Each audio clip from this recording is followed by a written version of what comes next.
I'd like to explain what I mean by realistic in the title of my book, A Realistic Path to Peace. I say realistic because so much of what we hear from the government and the mainstream media is fake or totally unrealistic. Sorting through the lies of both Biden and Trump and Blinken and the new guy Rubio has been basically a full-time job for me. And I'm sure it takes more time than most of us have and really wears us out and makes us angry too. But to be truly realistic, we have to try to unravel the lies and figure out what could make us safer. And I do mean safer.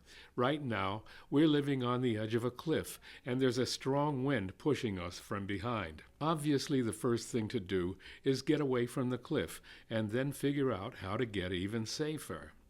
Whether we're talking about apartheid and genocide against the Palestinians, or the crazy war in Ukraine, or the constant threats and accusations against China, I think we need a truly realistic way to stop this disastrous mess. We're going to have to use much of the same thinking and doing to stop the rest of the disastrous mess in Washington right now. It's clear we can't trust anyone in the current or past government to fix the problems. They're wholeheartedly dedicating to making things worse. In A Realistic Path to Peace, I have tried to get to the truth of what's really happening and offer some ideas of what we can do.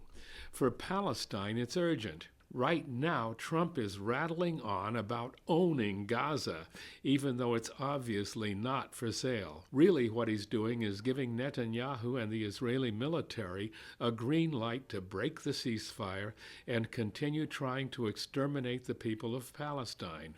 Meanwhile, he's revoking visas of students from other countries who dare to protest here. And he's trying to convince us that anyone who opposes the genocide is somehow anti-Semitic. So it looks likely the Palestinian resistance will have to keep on fighting, and we who support and sympathize with them will need to keep on protesting. Regarding Ukraine and Russia, Trump is playing make-believe, saying he can end the war while still threatening Russia.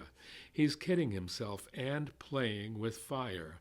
And he's trying to get the NATO allies, really vassals, to cough up more money to help Ukraine. Their economies are already wasted, and the government leaders the U.S. conned into this mess are on the brink of extinction.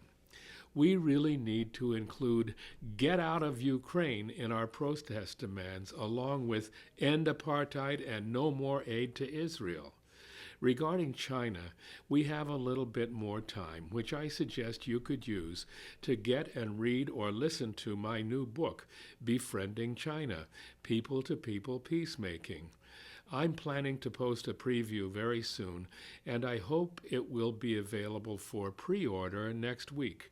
Meanwhile, there's a Befriending China interview on my YouTube channel with my friend Michael Wong of Veterans for Peace, who is the co-founder of Pivot to Peace. He and I agree that we ordinary people are the ones who realistically can do what's needed to wage peace instead of war. I encourage you to listen, and I look forward to hearing from you.